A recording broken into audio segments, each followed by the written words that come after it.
Back to My Garden, episode 30. Welcome to Back to My Garden. Discover your passion for gardening. Here's Dave Ledoux. Attention gardeners, do you love homegrown tomatoes? Me too. Free Report reveals the 5 dirt cheap tools I use to grow 22 types of heirloom tomatoes, including my secret soil booster.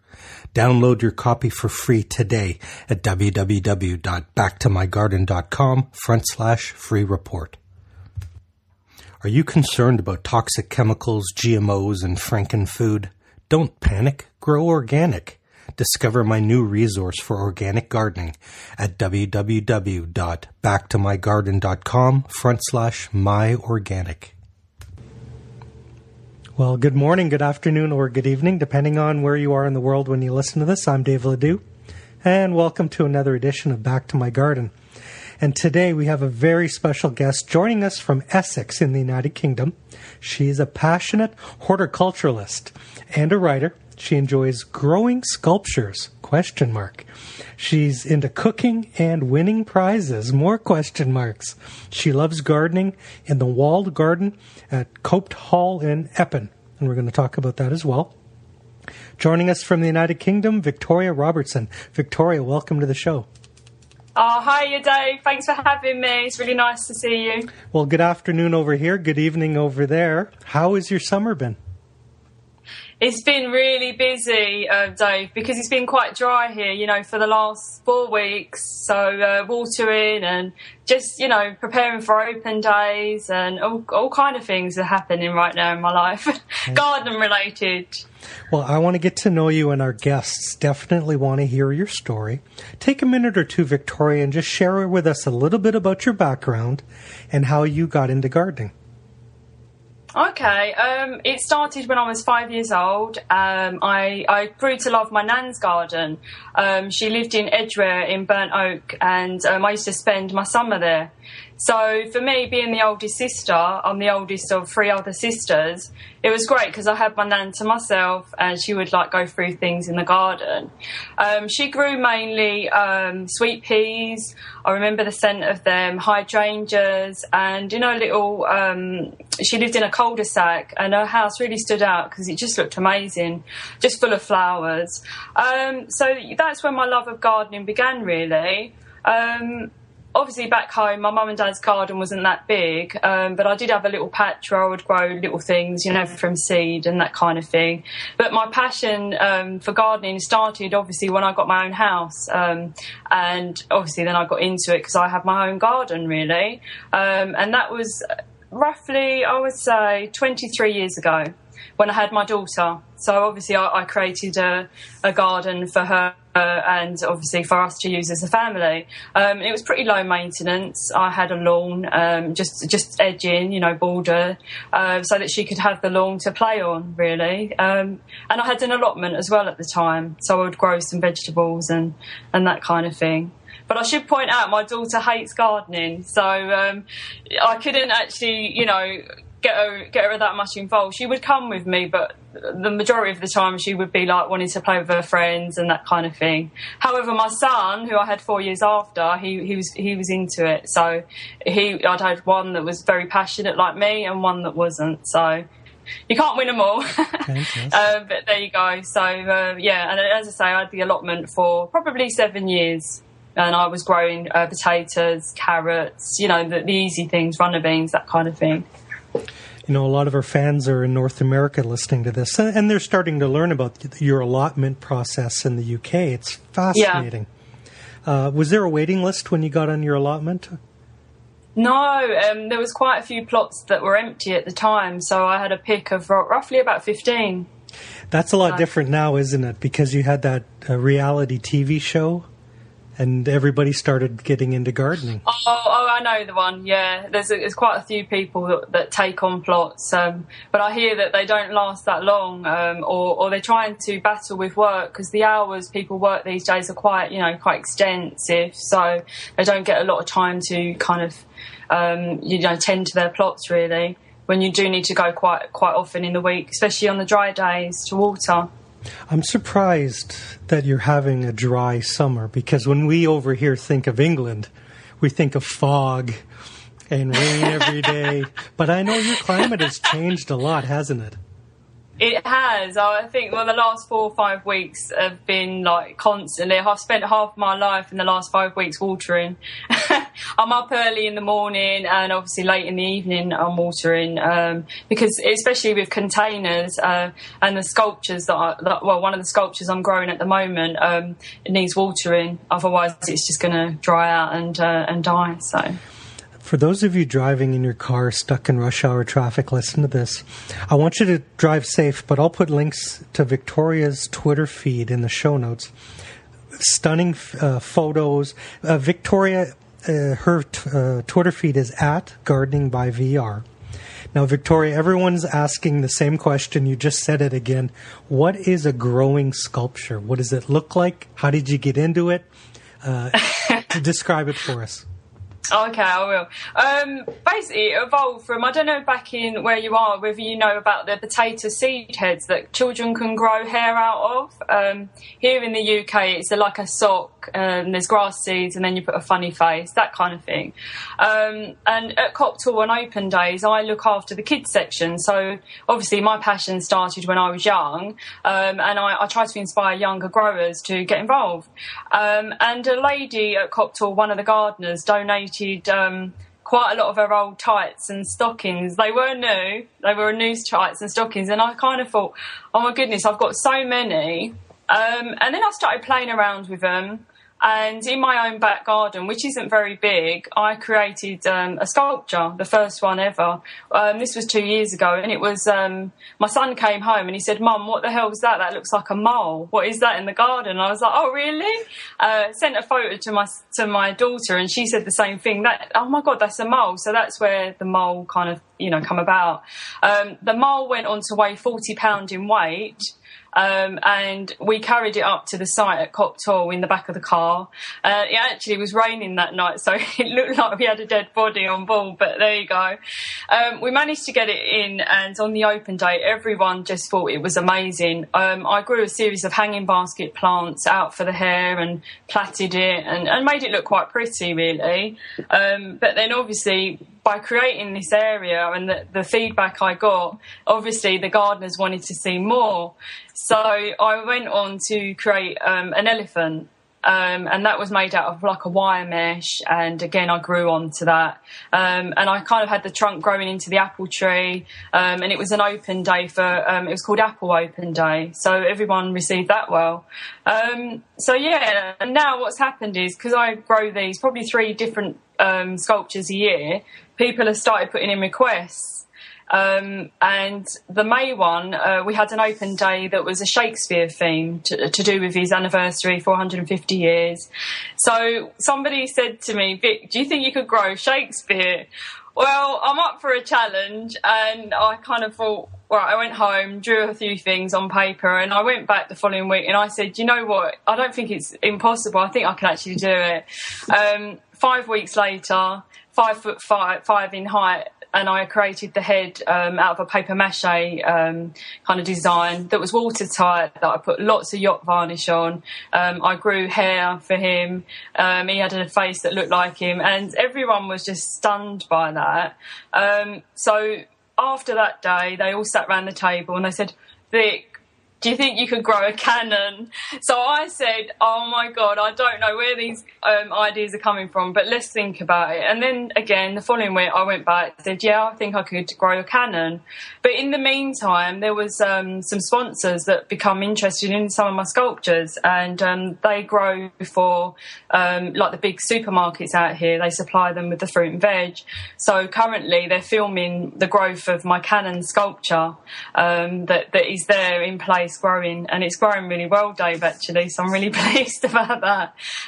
It was a challenge, especially the wheels, because when I watered them for the first time, all the seeds dropped to the floor, so I had to open the mesh and reseed, but fingers crossed, it's fine. But yeah, that's pretty much where it started. A lady called Val, who donated loads of tights and stockings for me, and I blame her, really. What's that giant supermarket chain in England? Tesco? Yeah, Tesco's, and you got Sainsbury's and all of that. So yeah, interesting. So now your gardening has literally become art. It has, yeah. And the Shakespeare sculpture, obviously, they do have a life span of roughly about, I don't know, 6 months maybe, but the Shakespeare sculpture, because of the dry weather we've had, really only lasted a couple of months. So on open days, which we have once a month, I cover it in flowers, and now I'm known for creating these summer dresses, which have been received really well. And again, it was just something that I come up with because I didn't want the sculpture, standing out from the crowd because it was quite brown. So yeah.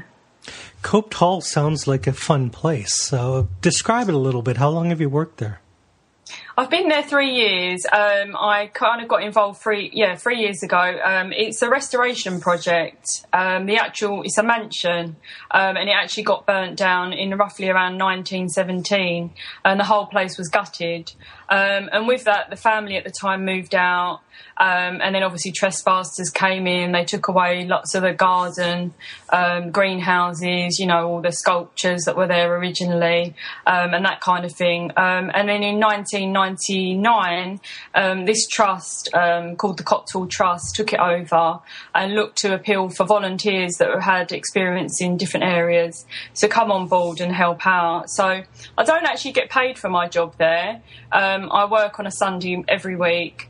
And if I'm doing sculptures, I'm there a couple of times a week for educational, really, for the children.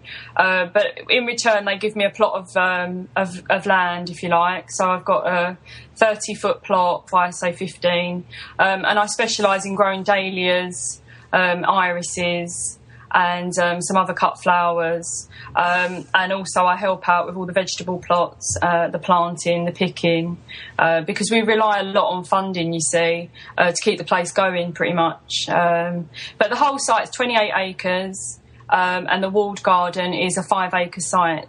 Wow. And it's really spectacular. It's one of the nicest walled gardens in England that I know of, that's obviously being restored, and once it's restored to its former glory, it'll be amazing. So yeah. Irises. My favorite flower is a bearded iris. Sorry? My favorite flower is a bearded iris. Oh, okay, lovely. Yeah, we used to grow them. They're the color of Coca-Cola. Oh, okay, nice. Very good. Brilliant. So you work there in paradise just for the love of it. For the love of it, exactly. Obviously, it's a hobby. It's cheaper than going to the gym. And obviously, I'm educating people, and I'm working alongside professionals, if you like, that are like myself. We've got a lot of knowledge, and we just really enjoy it. When it's this dry, do you have hoses and irrigation set up on the property, or do you have to move water around? We have to, we've got hoses, but we've got no irrigation. And with the cannon, like at the moment that I'm growing, I have to walk with watering cans to the site because it's not near the tap. So, but it's okay. I mean, it's only growing on an inch of soil. So really, it only takes four watering cans at any one time, but that's twice a day. Wow. I'm doing that. The kids must, I can just picture the Bill Shakespeare, because he had the receding hairline and a little beard and the hair kind of... That's it, yeah. It actually come out really well, but the arms were a challenge, and obviously because it's very open and it's exposed to all the elements, they were quite difficult to keep on. But it was a challenge, but I enjoyed the challenge. So, when you were describing your, I guess it's almost 500 square foot plot. That's right, yeah. Mostly flowers. Do you have a situation in Essex with bees? Do you have a lot of bees, or do you have the same problems that we're having in North America with bees dying?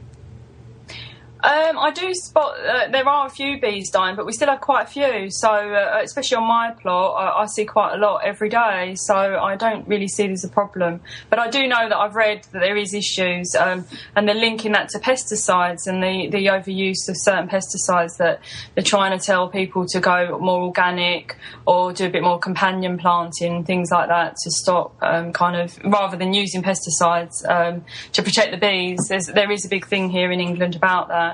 But I haven't noticed it myself. Isn't Prince Charles really big into gardening? Have you heard that? He is, yeah.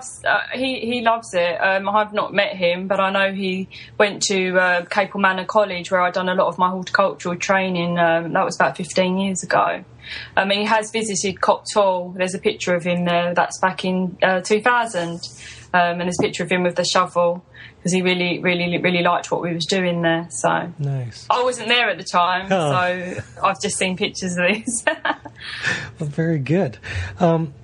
Talk to me about because you've been gardening since you were 5 years old, so you're very much what I would call two green thumbs. Everything you touch works out perfectly. You've never had a mistake. You've never had a disaster. Or have you? Have you ever had something go terribly wrong in the garden? We do all the time. Plants that you plant in pots, you might go on holiday, things die back. You can't always rely on someone to water them. Sometimes with potatoes, things go wrong, you can't stop all the pests and that are around. I've had a few things, not that many. Good. But, yeah. What sort of pests do you battle on a regular basis? Do you have bugs mostly, or do you have wildlife as well, like deers and stuff? In Copthall, we have an issue with rabbits. So we do have like a cage. We don't obviously kill the rabbits, but we catch them in the cage and then let them go.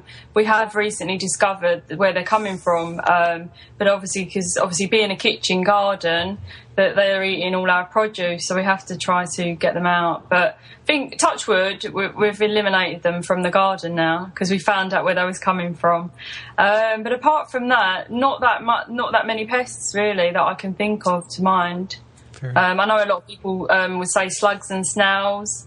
I've been using a copper tape method around a lot of my plants, and that seems to be working very well. Are you familiar with that over where you are? I was just about to say, please describe, because slugs are a problem everywhere. Oh, right, okay. Well, it looks like sellotape, but it's copper. And you basically snap off a round circle and you place it around like your plants. For example, if you're planting your beans and that kind of thing, and from the off, when you put your seedlings in, then you put like a round circle around it.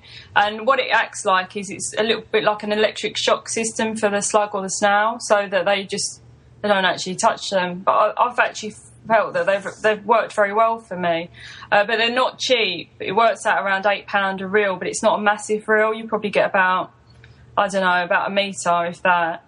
So it doesn't go a long way.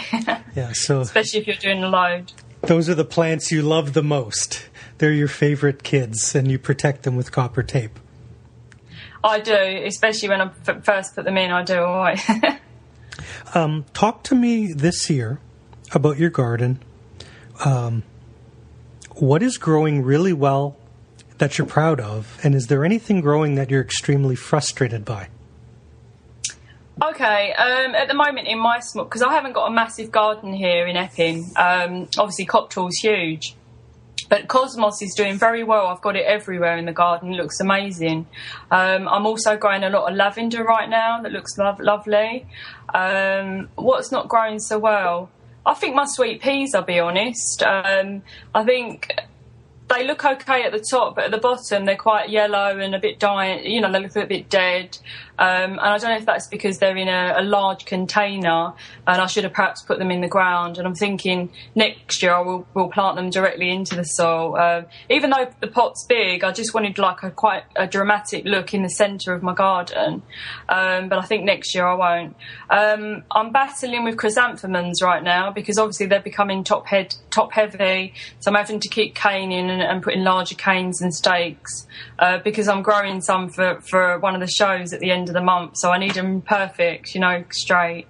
What else isn't growing very well? I didn't do very well in my own garden with runner beans this year, and usually I do, so I've had to take some of them out. I've got a few pumpkins growing out in the garden right now, and they're doing well, but they take up a lot of room, so I'm thinking next year I won't do the pumpkin thing. Even though they look nice, they're taking up a lot of my path right now. But I think my garden looks quite pretty. There's a lot of colour in there. I've got lots of antirrhinums. I've got a lot of penstemons out there. So I would say the theme that I've got going this year is cottagey theme. So lots of things that are self-seeding right now. And I'm happy with that. Delphiniums, I've got a few of those. They look lovely. Again, they can become top-heavy. So I think that really I'm only battling with the staking of my plants. So, yeah. Sounds beautiful. My neighbor's a pumpkin farmer. For those of you listening to the podcast, I'm pointing on Skype to Victoria, who's in England. I'm in Canada. Yeah, my neighbor over there is a pumpkin farmer. Oh, wow. He has, in the fall, in the autumn, in October, the deer get into his field, and the deer smash the pumpkins with their hooves and eat the middle. Oh, do they? Wow. And they eat until they get sick. There must be like candy to deer. They just eat and they eat and they eat. Yeah. Oh my God. So he was telling me, like, and they're not afraid of humans when they're in this crazed pumpkin state. They just want to eat pumpkins.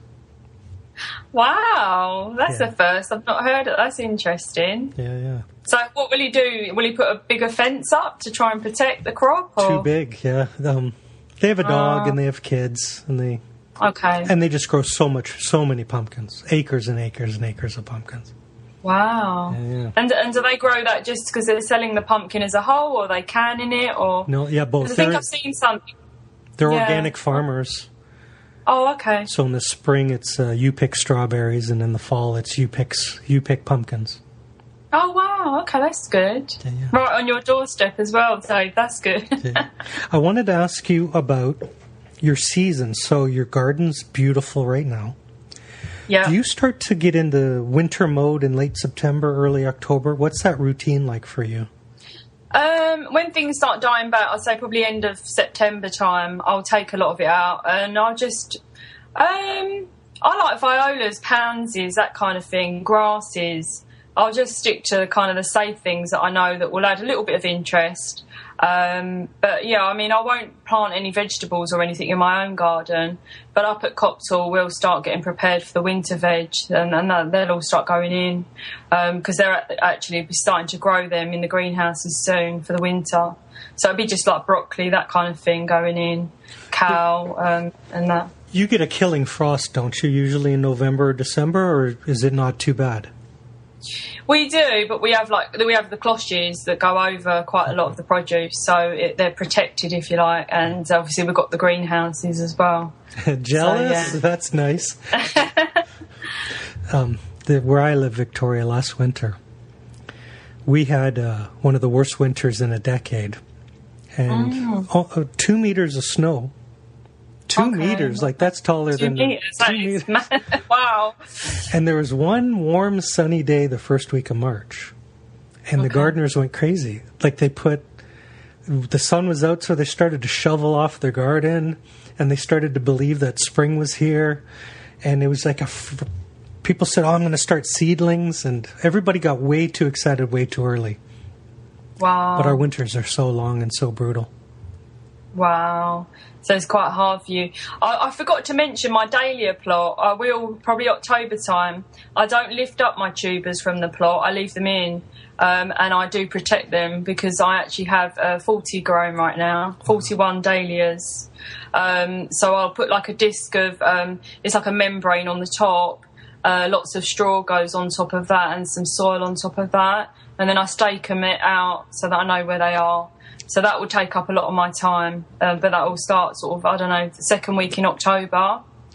And, yeah. Thank you. That's exactly what I was thinking in my head, is you use straw, you mark them, you protect them. Yeah. Sure. Yeah. That's a lot of investment of your time. 40 plants is not a small undertaking. It's not, but I started off with 4, and then then I went to 16, and then you know what it's like, Dave. You want different ones, and you want different colour, and you just get bored with the same. And also the plot's quite big, and I wanted to fill it with a lot more colour, and I had areas that needed, to be planted. So I thought, well, just stick with the dahlias. And I grow Verbinia bonariensis on there, which is quite a tall, you probably know it back where you are. It's like a purple, it almost looks dry. In an arrangement, it looks amazing with the dahlias, it complements them. But not all gardeners love it because it self-seeds everywhere.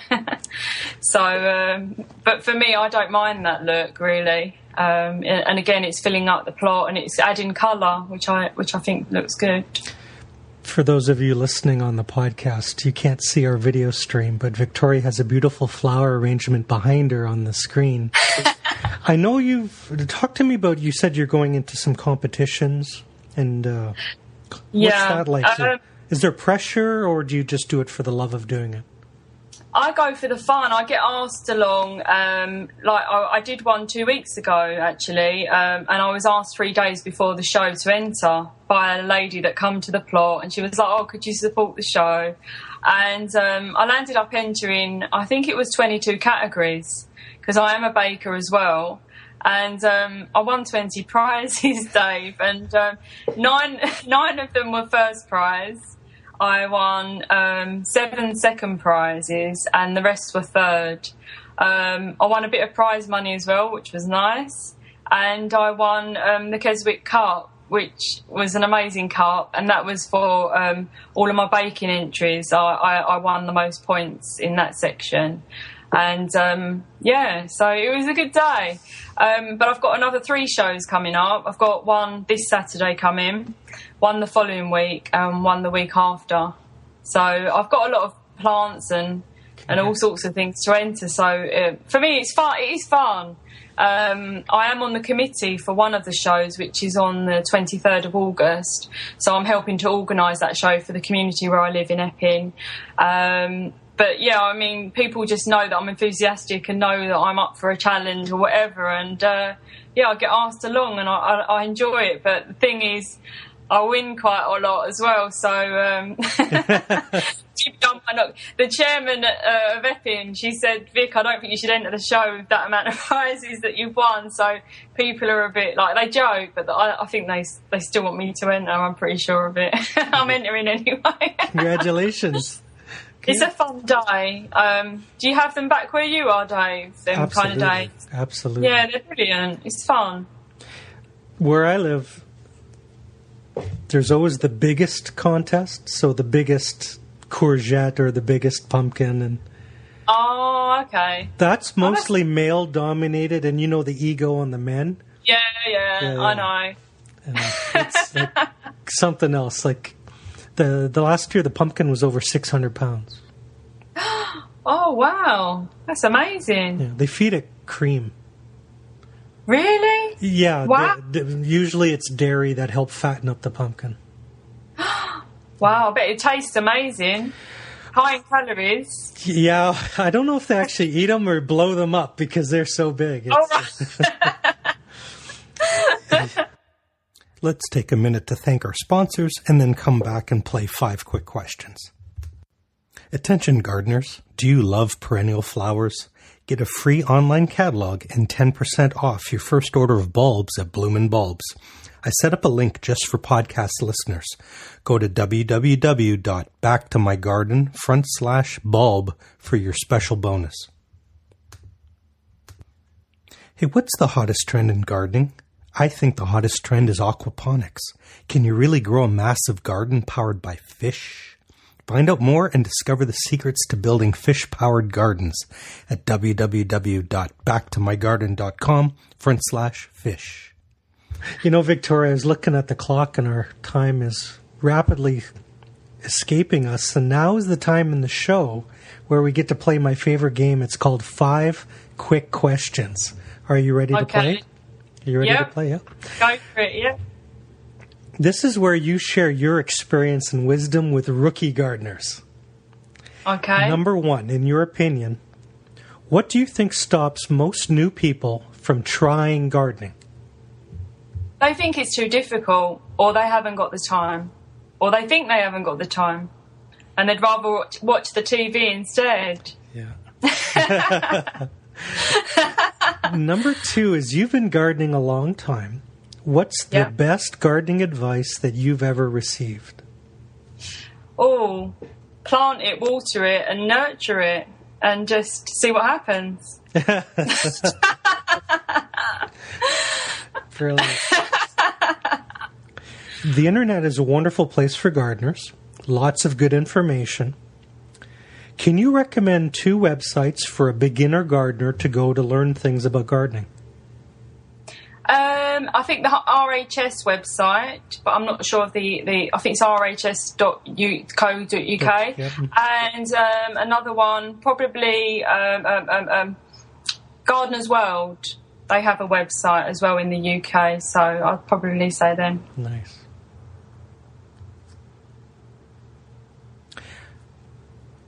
If I wanted to get into growing flowers passionately and seriously, what's the best gardening book that you can recommend that I read to learn that? The best gardening book will probably be one of the Dr. Hessian guides to flowers. And I think it's HESSONYON, I think. And it's very basic and simple. The Flower Guide. Nice.